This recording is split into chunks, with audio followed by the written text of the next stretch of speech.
पत्रासाय प्रकरणी संजय राऊतांच्या अडचणीत वाढ होणार का अशी चर्चा आहे। कारण पत्रासाय जमीन घोटाळा प्रकरणातील साक्षीदार स्वप्ना पाटकर यांचं ईडीच्या अतिरिक्त संचालकांना पत्र आहे। पत्रासाय प्रकरणी पोलिसांना दिलेला जबाब बदलण्याकरता संजय राऊत दबाव टाकत असल्याचा आरोप करण्यात येतोय। इतकंच नाही तर माझ्या जीवाला धोका आहे असं देखील स्वप्ना पाटकर यांचं म्हणणं आहे। दरम्यान स्वप्ना पाटकर यांनी पत्रात नेमकं काय म्हटलंय पाहूया आपण।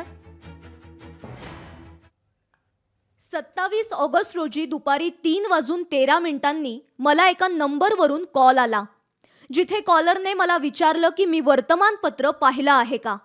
त्यानंतर त्याने मला सांगितलं की मला एका पत्रावर स्वाक्षरी करायची आहे, जे आठवडाभरात ईडी कार्यालयात सादर केलं जाईल।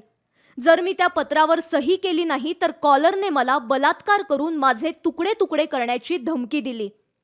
या कॉलनंतर मी वर्तमानपत्र शोधलं आणि मला सदर प्रकरणात दिलेली विधानं मागे घेण्यास सांगणारं एक पत्र सापडलं। संदर्भासाठी माझ्याकडे या तक्रारीसोबत दोन्हीच्या छायाप्रती जोडल्या आहेत।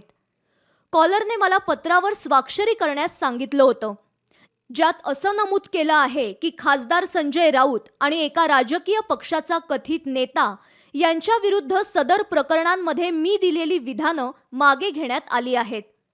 मी तुमच्या निदर्शनास आणून देऊ इच्छिते की सदर प्रकरणातील आरोपी आणि त्याचे गुंड हे साक्षीदाराला सतत धमकावत असतात।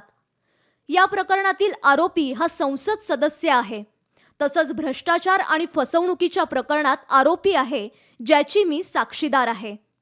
हीच बाब लक्षात घेऊन या गुन्ह्याचा निर्णायक तपास आवश्यक आहे आणि त्यामुळे आपणास नम्रपणे विनंती करते की या प्रकरणाचा त्वरित तपास करावा। स्वप्ना पाटकर। लोकशाही मराठी ऐका, पहा, जागरूक रहा।